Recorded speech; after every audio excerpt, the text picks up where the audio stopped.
Hello, Beachbody champions. I'm so excited to be here. I am Molly Asplin, and I'm just going to wait until I see some people on live, and then I will start the topic, which is the top 10 ways to rock a successful challenge group. So, you guys, with this training, super passionate about it, super excited because I believe that challenge groups are the lifeblood of our business. Right? They're one of our main jobs as coaching, as coaches, if not the main primary job is to lead a successful challenge group, because that's how we truly coach people, right?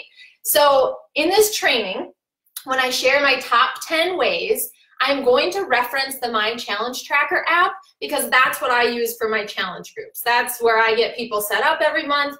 But if you use Facebook or a different platform for running your challenge groups, awesome. Just know that the fundamentals still apply. So there's pros and cons of using different methods for challenge groups, but at the end of the day, the fundamentals still apply. So as I said, challenge groups, you are the lifeblood of your challenge groups. So if you have a dead challenge group, or if your challenge group is kind of quiet, kind of boring, you are boring. And that can be kind of tough to deal with, right? Because I've said it before too, like, oh, I have a really quiet challenge group, or this group just is, I'm not feeling it. But that is up to us as the coach to fix that as quickly as possible. So don't wait until next month. Don't wait until the next program comes out. Make an effort right now, maybe today on Friday, to go amp up that challenge group and just up the ante on everything you're doing. So if you're a brand new coach, which I know a lot of you are, your challenge groups are going to get better as you go. So my top 10 tips here, maybe some of them you're like, yep, I'm doing that. And maybe some you're like, oh, not quite doing that. You don't need to feel defeated, okay? Just know that your challenge groups are going to get better as you go. I look back at the first ones I did and I was like, gosh, that was not that great. But you tweak and adjust and you learn as you go. Continue to bring in more and more people to your challenge groups, right? Because as you bring in more people, that's when your challenge groups will really start flourishing. And that's how you keep a good pipeline and a good energy in your groups. A lot of times I see my brand new challengers kind of revive the more veteran challengers and just get everyone's energy up. So that being said, we're going to dive into the top 10 ways to rock a successful challenge group. And as we go, drop questions. I can see some comments coming in, and I'll check this after the fact too. So the first thing, you guys, is you've got to choose a start date. Choose a start date. Even if you have like an ongoing type group, it's important to have kind of a start to really revive the entire group and get going all on the same page. Now, from that start date, you need to reverse plan 2 to 3 weeks so that you can promote on social media, you can make breadcrumb type posts. And what I mean by breadcrumb posts are showing the value of a challenge group, showing a sneak peek inside your challenge group. Because we can't just come hot out of the gate and say, join my group, and people are going, I don't know what you're talking about. Right? So we have to reverse plan about 2 to 3 weeks of some good content, maybe your progress photo, maybe some pictures of your meals, maybe talking about the community and how you're getting in a group with some strangers, but they are like keeping you going more than ever before. All these kind of nuggets are breadcrumbs, and they're really trust builders, right? You're putting deposits in people's trust account every time they see posts like that. And then when you go to do your call to actions, maybe it's every other day in your Instagram story, or maybe it's once a week in a post, whatever it might be, people are already trained, they're warmed up, and they're like, yeah, I've seen Anna posting about that. I want to jump in. But then it takes them, even after they jump in and after they say, yes, Anna, I'm ready to order, it takes them like a week to get their stuff. So you got to calculate that in your plan, because it's really awesome, you guys, when you're a challenge group start date is, people already have their stuff in time and they're ready to rock. All right, so choose a start date, reverse plan 2 to 3 weeks. Number 2, choose a theme or a fun name for your challenge group and a format of the group. What do I mean by that? I love to plan my challenge groups like around the seasons and get people energized with like the time of year. So we're coming to February, right? Or we're in February. Next week is Valentine's Day. My February group is going to have a self-love theme. The name that we decided to call it, I'm leading it with some of my other coaches, we're calling it Resolution Refresh. So it's kind of like for people who maybe didn't get in on January, or maybe they didn't start the year as intense as and enthusiastic as they wanted to. They're going to jump in here, kind of refresh those resolutions and get on board. So that would be an example of a time of year type of theme. And then I'm going to have a self-love component to it too, where they're sharing, you know, things to boost their confidence, personal development type stuff. And that will be like an evening post that I share every night in the group. You know, other things you can do. Can you do like a sculpt for summer? Can you do a back to basics around back to school time to really get people in the, you know, back in the routine type of mindset? Holiday boot camps, gratitude type stuff around Thanksgiving. All these different types of themes, and you guys just go to Pinterest or Google different ideas, and that's how you can get your creative juices flowing. All right, then thinking about the format of the group. Is it a mixed program type group where everyone is, you know, choosing their own Beachbody program? You're helping them do that as a coach? Or is it we are all going to do Transform 20 in this group?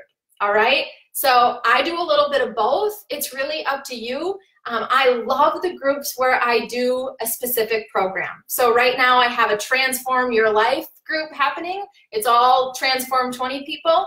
And in February, I'm going to do the same thing. I'm going to have one mixed program group, and I'm going to have one specific Transform 20 group called Step It Up February. Again, kind of coming up with creative themes and ideas to correspond with time of year and the program that you're doing.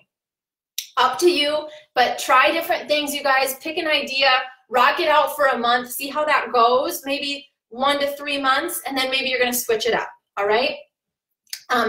Have a plan.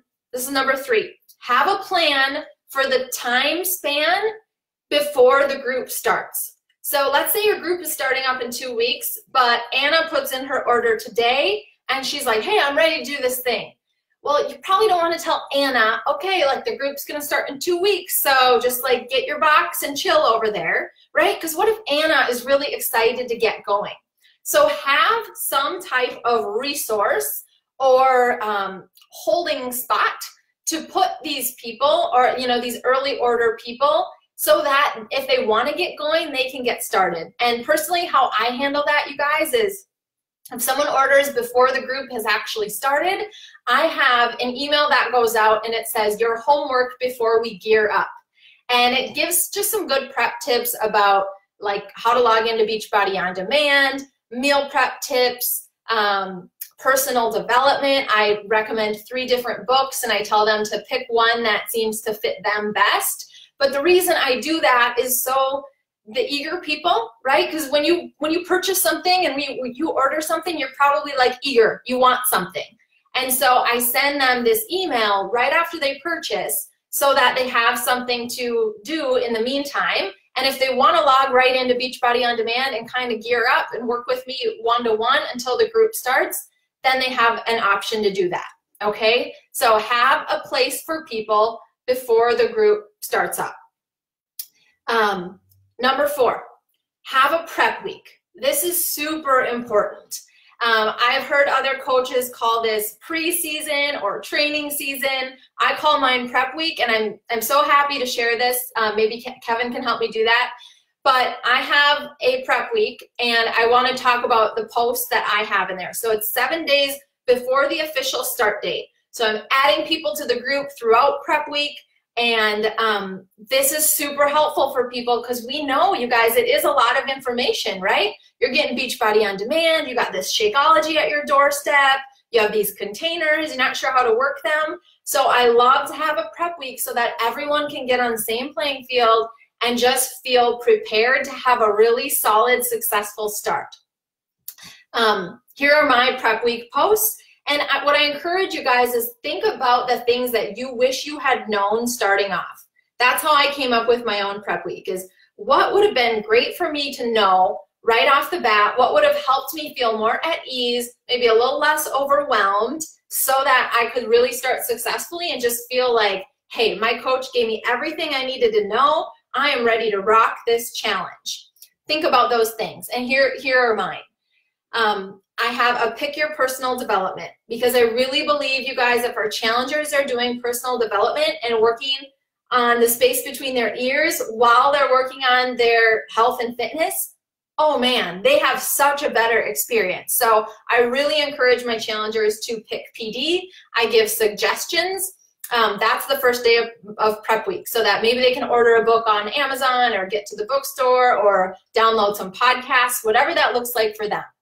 I talk about morning routines. I'm a big fan of morning routines. I find that a lot of my clients want to get in a morning routine, so I talk about that during prep week. Tips on how I did that myself, how they can do that themselves if that's something they're desiring to do. I have a progress over perfection type of video that I share, and progress over perfection, and just expect that this is going to get hard.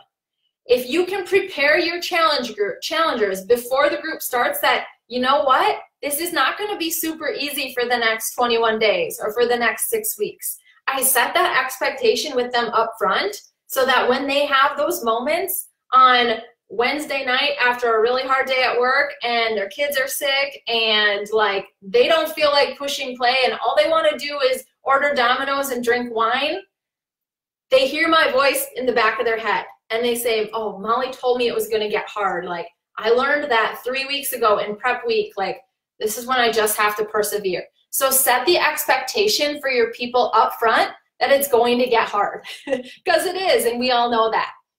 I have a nutrition focus during prep week. So I tell them how to prepare their Shakeology. I tell them that, you know what, the first time I had my Shakeology, I stirred it in a glass of water with a spoon and it tasted like Chunk City and I didn't like it. Because how many of our challengers do that, right? And we're like, well, did you blend it? And they say, oh no, I just stirred it up. And you're like, no, I told you to blend it. So I specifically tell them, you're gonna have to play around with your Shakeology. I want you to play with different variations. Everyone's different, find what you like. I talk about the performance line. I tell them, you know, that I have my Energize every morning and how to make that, how to incorporate Recover. And I share that if you want the best results, you've got to use the nutritionals. And it's just like a workout, right? Your Shakeology isn't going to make you magically feel better in a day, but if you do it for 30 days consistently, that's where you're really gonna start to feel these nutrition benefits from the inside out.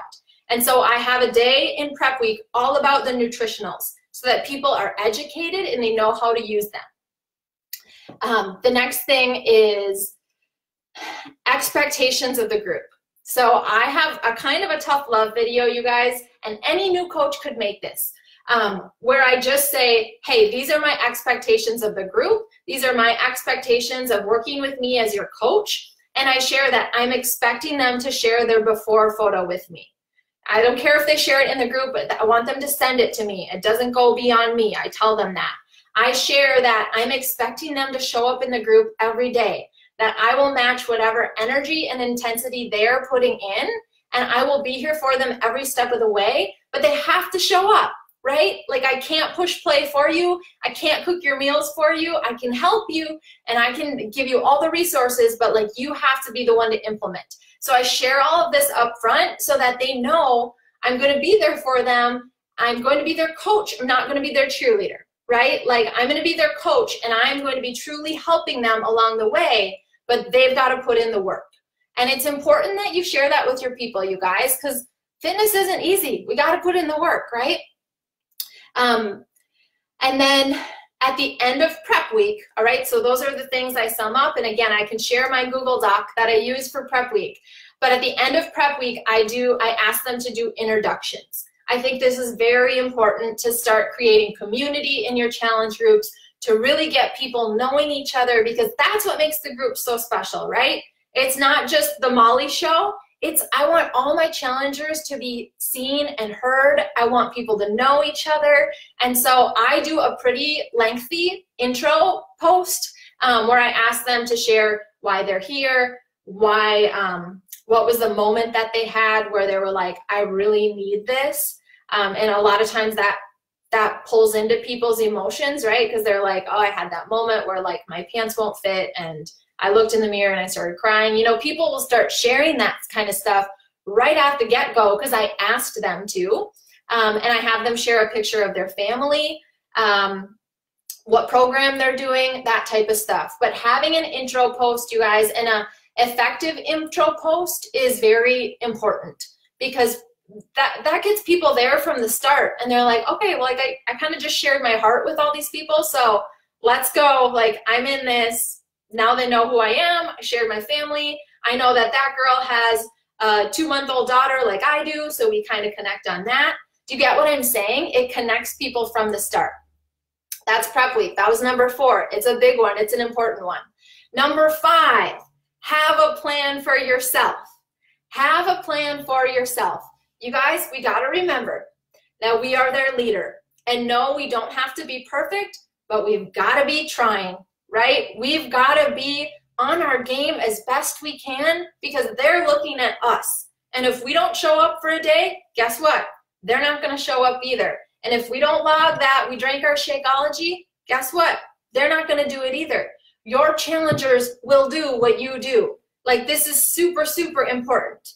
So share everything you're doing. I always, in the morning when I'm drinking my Energize and reading my PD, I will take a picture and I'll say what I'm doing for PD. I'll share that I'm drinking my mom juice, getting ready for the day, you know, and it gets them kind of in that same frame of mind of like, oh, I should do what Molly is doing. So whatever you do, they will do. Have a plan for yourself. What program are you going to rock, right? Are you going all in? Are you going to be bouncing around to different things? And that doesn't work, right? Commit fully to a Beachbody program, start to finish. And use the trackers, use everything that Beachbody provides, be a student of Beachbody so that you can share that in your groups because we know this stuff works. And if they see us doing it, they're going to do it too. Number 6, a daily post. Okay, I think this is pretty self-explanatory, but have a daily post in the challenge group of, you know, something. And again, think back to your challenge group on your first challenge group that you were ever in. Think of what you would have loved to see. What would have helped you? Is it a picture of your coach's meal plan? Is it talking about more ideas on how to get the green container in? Is it tell me more ideas for personal development? You know, think about all these things and how you can just have that be a daily post in the group. I like to pin my daily post. It goes up at 6 a.m. in the morning so that, you know, when the early birds are up, they log in, they see that post right there. The Team Beachbody coach office has some great challenge group guides. There's so many resources for like what to post about. The Beachbody blog is a great resource if you want to incorporate some of that good information. And also be sure, and the app does this automatically, but be sure you have a mechanism for a check-in. So people need to be checking in every day, right? That's the accountability piece. So if you are on Facebook, make sure you have a check-in post. If you're on the app, make sure you're explaining people you got to log your workout and your shake every day. That's the point. Because you guys, that makes people accountable. When they know they have to go do that check-in, it helps them so much. Okay, and at the end of these daily posts, end with a question because that gets people talking, right? So, hey guys, share a screenshot of what you did for PD today. Tell me your favorite Shakeology recipe. You know, you always want to set the expectation that they have to comment or that they have to engage because that's what's going to make your groups very interactive. Number 7, bring video into your challenge groups. Video, you guys, helps people get to know you. And I believe this, that even if you're an introvert and you're super shy, or if you're extrovert, like, do video in your challenge groups. I try to do this a few times a week. I know the app feature currently isn't super great with the video, but you can still do a 3-minute video, and I do that quite often. I'll share like how I'm making my shake, or I will say, you know, that I had a tough day and here's how I got back on track. but it helps them to get to know you as their coach beyond just a freeze frame photo, right? And if you want to do a longer video within the app, remember you can upload it to YouTube and then just post the link in the app. I do that quite often as well. Number 8, create connections within your groups. Create connections within your groups. What do I mean by that? I do this all the time where, you know, someone will post something in my challenge group about like, oh my gosh, like my kid is sick and I'm like super overtired. And I will know that like I have another challenger who's dealing with that same thing. So I will tag Nicole on Anna's post and I'll say, oh my gosh, like Nicole, Anna's dealing with the same thing that you are. And then guess what? Anna and Nicole have developed a relationship. I do this all the time. But you guys, that's how you can start creating those connections beyond just you as their coach, right? Because you want to create community. You want that place to be like a friendship zone. So think about how you can do that. And I do it just by tagging people on other people's posts. Another thing you can do is partner people up, right? I know it probably depends on the size of your group and everything, but you could pick partners and you could have them like keep each other accountable on a more personal level outside the group. And then, you know, they bring that relationship into the group and it's kind of fun. Number 9, giveaways. Giveaways are huge. I think we all like a little something, something, right? I like to use Beachbody products as giveaways because it's a great way for people to try things if they haven't already. Beach bars are one of my favorite. I'll mail that out with in an envelope with a cute little card for someone. Energize sticks. If people try Energize, you guys, they're hooked. Like Energize sticks, and you can put them in a simple envelope and mail that out. Like that's an easy one to do. Do fun contests to keep it interesting.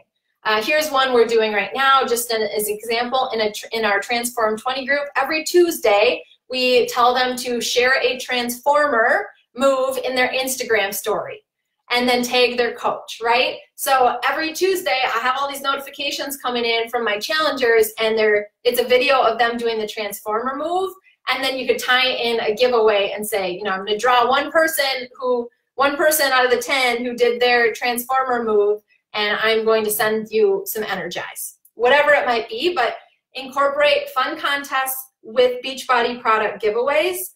People are really into that. It's fun. And then number 10, you guys, and maybe the most important, recognize the right behaviors. Recognize the right behaviors. So I will share some recognition that I do in my challenge groups. I do perfect attendance. And so at the end of every week, I share who went 6 for 6 or 7 for 7, but 6 or more on both their workouts and their Shakeology. And I do like a recognition board of their names. And I tag them all in the group and I say, congrats to this week's perfect attendance. Because why? It's recognizing 2 very important behaviors that are going to get them results. Drinking Shakeology and rocking their workout.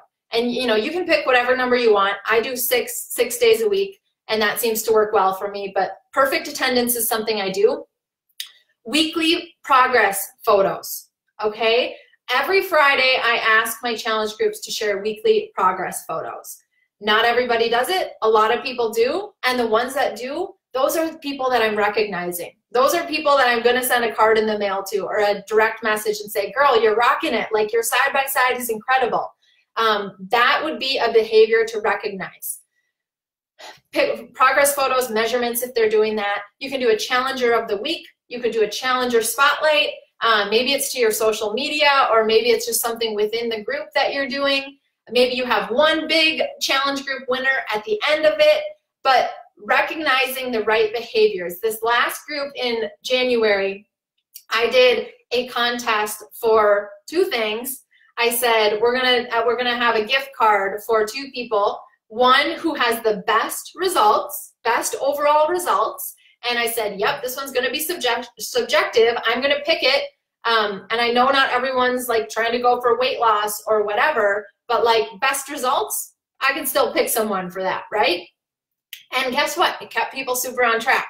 And then the second award that I gave was for the most encouraging challenger, like most encouraging, most engaging, because I want people to be interacting with other people throughout the group. So that is a behavior that I wanted to recognize. So just real quick, I'm going to go through the 10 drop questions if you have them. Number 1, choose a start date. Number 2, choose a theme and a format of the group. Number 3, have a plan for that time before the group starts so that your eager beavers can have a place and be excited and have something to start with. Number 4, have a prep week with good content so that your people are roaring to go by the time the official start date comes. Number 5, have a plan for yourself. What you do, they will do. You are the lifeblood of your challenge group, and if your challenge group is dead, you are dead. Number 6, have a daily post of good content, important content, pin it to the top, have a spot to check in. Number 7, bring video into your challenge group so that they can get to know you as a person. Number 8, create connections within your group so that you're forming that community. It's not just the Holly show or the Amber show. It's not just the coach. It's the whole challenger community contributing to that group. Number 9, giveaways. They're fun. Use Beachbody products. And number 10, recognize the right behaviors, with perfect attendance, weekly progress pics, things like that. All right. I hope this helps you guys. Yeah, Holly, is this all Challenge Tracker app, not Facebook group? I mentioned this in the beginning. It can be applied to either. I use the Challenge Tracker app. You could do Facebook group. The fundamentals are the same, you guys. And at the end of the day, you just have to bring the energy as the coach, because your people do what you do, and you level set in the group. You are the one who decides how awesome your challenge groups can be. All right. I'll talk to y'all soon. Have a great day.